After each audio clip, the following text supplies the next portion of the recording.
Hey, what is up everybody? So I wanted to go through my new bike packing, bike touring setup for our trip this year. We've done Ohio to Erie over 4th of July the last 4 years, I think, but this year we're doing the Gap and C&O, and I'm riding something different with a slightly different setup and some slightly new gear, so I figured I'd go through my new 2022 setup. I haven't used this yet. I had hoped to test it last weekend on our trip, and I just didn't have everything done in time. So here it is. This is a 1996 Team MArin. It's built up. I'm gonna go through the whole bike later when I get it loaded up and make a whole video about this bike. But basically it's, turning it into a drop bar build, and I'll go through all the componentry and all that stuff later. The main thing for this video is gonna be the bags and the setup that's relevant to the camping stuff. Anyways, so speaking of the camping stuff, that's what we'll go through, or camping or bike packing, the stuff I'm gonna be bringing with me. So yeah, what I have different, a lot of it's similar, and what I always do is I kind of lay everything out, and it's kind of the wishful thinking, like, oh, maybe I could get all this on there, and then I kind of pare down and make decisions as I load the bike and see how much room I have. It looks like so much when it's sitting here, but most of this stuff is pretty packable and will pack onto the bike pretty well. I don't carry a ton on the bike. I don't carry panniers or anything like that, so it's pretty minimalist, even though it won't seem like it at first. So starting off with the electronics, a camera.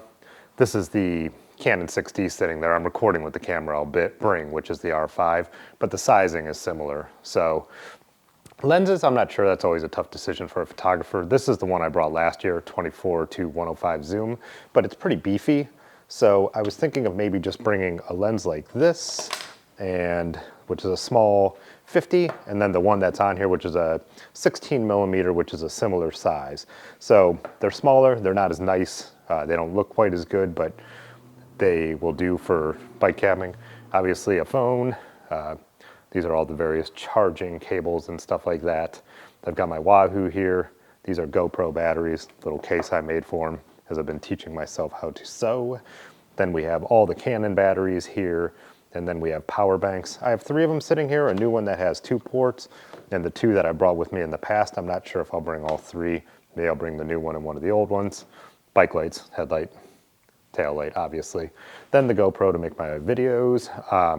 I'm also gonna bring the media mod, because then I could hook it up to my microphones. And I also want the microphones for the camera I'm recording on now, and I'm recording with the wireless mics, which are the Rode Wireless Go 2s. I think I want to be able to do some, as the kids call them, talkies on this trip. So yeah, there's one on my camera now, one on me, then I'll have an extra one for whoever I'm talking to. So that's the electronics. I'm not sure how I'm gonna pack them up yet. That'll be an interesting thing. I think I'm gonna have to change it up a bit. The sleeping stuff. So this is my little inflatable pillow. This is a sleeping bag liner. Last year I tried to go with just the liner to save space, because my sleeping bag, well, it is a backpacking one, and it does pack down kind of small, not small enough, but then the nights when it got into the 60s, I was just too cold. So the new thing I got is this down quilt. Again, it looks like it's big here, but it packs into its stuff sack. Really, really small, saves space on the sleeping bag. And I tried that out last weekend, and I think it was in the mid 60s, and it worked for me. This trip, it looks like we're only gonna get high 60s at night, so that should do the trick for me, hopefully. And then this is a dry bag. That's what I had them in last weekend, but it depends on how I pack stuff, what will go in the dry bag this time. Brooks saddle cover, because I use the leather saddles, so I don't want them to get ruined. I always have that accessible. Then this is also something I've never brought on a big trip. It's one of these foldable camp chairs, ultra lightweight. It does take up space, but to me it's worth it with the back issues I've had. I need to be sitting with my back supported around the fire. I can't sit Indian style, crisscross applesauce, as they say now. So I do need something for back support, and since we'll be camping most of the nights, I need that. Tent, so we got here are the stakes, the actual tent, the rain fly, and then that's the footprint. So again, that'll pack down smaller when it's packed up. This is my sleeping pad, which again, I never used to bring one. I don't know how I did that. But yeah, the inflatable. So what I've done before in my bags that aren't fully waterproof is I put this in the bottom, so it helps protect everything from underneath. So obviously a helmet, and then coffee mug, a beer koozie, sunglasses, all that stuff I have sitting here. Some instant coffee is sitting there, some nice instant coffee. There'll also be snacks. I don't have those purchased yet, so that kind of represents that there'll be, food for between stops, but we're not going to be, out in the wilderness on the Gap and CNO, so we don't need to carry that much food with us. Extra belay straps are always a good idea, something in case, well, one of the belay straps breaks, or you just need to strap something extra. You never know. This is new this year too. I just bought some cheap flip-flops. I love getting out of my shoes, the shoes you've been riding in all day, even though I ride flat pedals in the evening. And then I end up walking around barefoot or just uncomfortable. So I'm gonna find room to strap those wherever I can, so I have them for the evenings. Socks, as I always say, I overpack on socks because I hate wet feet. I hate wet socks. So here, most of these are Rafa socks. I have a couple wool ones because then you could wear them more than one day if they don't get wet. Clothing is always the debate, the thing I kind of pack less and see how much I need.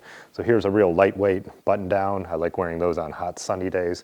A couple pairs of boxers. A cotton t-shirt to sleep in. I don't want to bring a lot of cotton, but I do like sleeping in it. Here's a wool base layer. If we do get damp, I will want something long sleeve, I think. So it's real small and thin, but should be enough. Also that down blanket has a clip, so I could actually, say it's cold in the morning, I could actually put it on as kind of like a cape.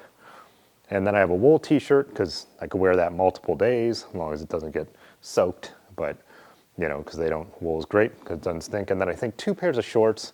So these are the, I'll definitely bring these.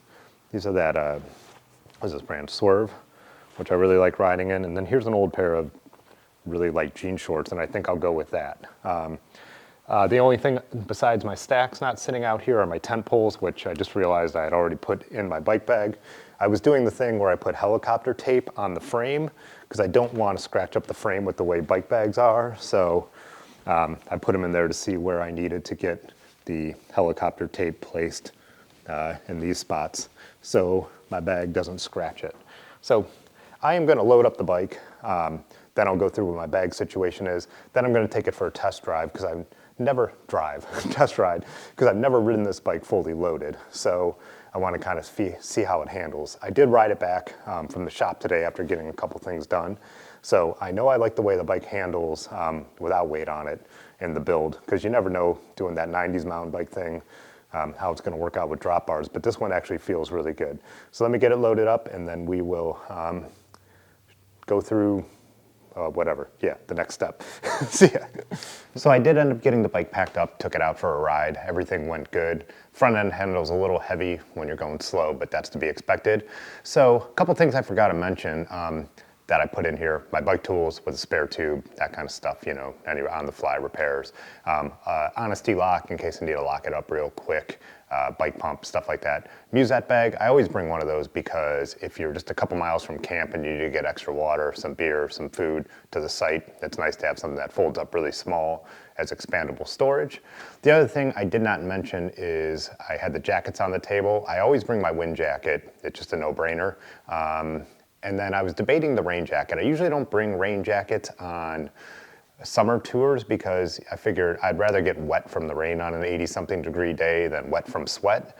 But with rain in the forecast, and I found I had the room, I figured it'd be nice in case it's raining in the evening or in the morning. So I think I am going to bring both jackets. The other thing I didn't mention is some cooking utensils, and then I also brought some camp food just in case the timing doesn't work out and we're at the fire and it gets late and I'm hungry.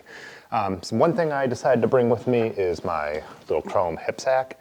And here I'm going to put, and I have it in there, my wind jacket, so it's easily accessible, the microphones, in case I want to have them hooked up, but not always have to have them plugged in while I'm going around. And then just, my cell phone, because I'm not riding with any jerseys, so it's nice to kind of replicate that jersey pocket, but keep the stuff lightweight.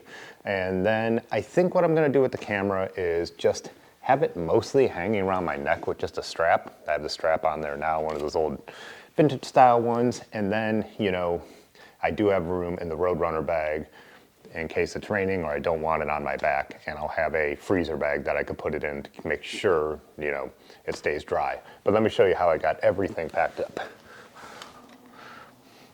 So on the rear is my typical. This is just a Swift Zeitgeist bag, and I have all the camping stuff in there.